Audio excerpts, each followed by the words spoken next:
Hello everyone, আমার নতুন একটা ভিডিওতে তোমাদের সকলকে স্বাগত জানাই। এই ভিডিওটা কিন্তু আমি সানডেতে করেছিলাম। আর সানডের ওয়েদার তো দেখতেই পাচ্ছ কতটা ভালো ছিল। তোমাদের ওদিকেও কি বৃষ্টি হয়েছে সানডেতে? অবশ্যই কমেন্ট করে কিন্তু জানিও।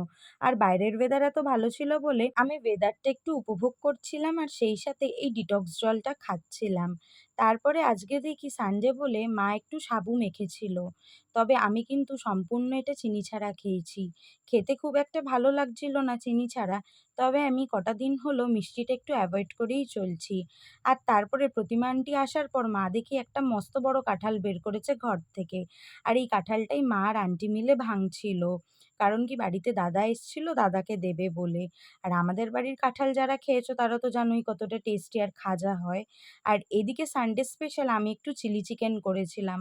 বাড়িতে মাংস আনলে তো ভাত, ডাল, শাকসবজি কত কিছুই হয়।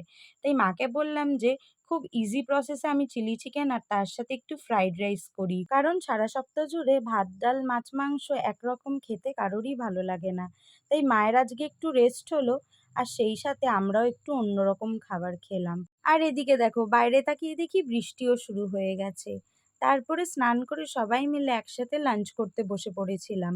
আর লাঞ্চ শেষ করে উঠেও দেখি তখনও কিন্তু বাইরে বেশ ভালোই বৃষ্টি হচ্ছিল। আর আজকে জানো তো অয়ন দা ফার্স্ট টাইম আমার হাতের চিলি চিকেন খেলো। দাদার বেশ ভালো লেগেছিল।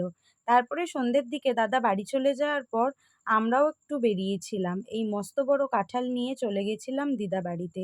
আসলে কাঁঠাল দেওয়াটা কোনো উদ্দেশ্য না, ছিল একটা দরকার, তাই আমরা সবাই মিলে একটু গেছিলাম। আর অনেকদিন পর যেহেতু দিদা বাড়িতে এসেছি তাই আসার পর কিন্তু দিদা সহজেই ছাড়ছিল না। তাই কিছুক্ষণ সময় কাটানোর পর তারপরে সবাই মিলে আবার বাড়ি চলে এসেছিলাম।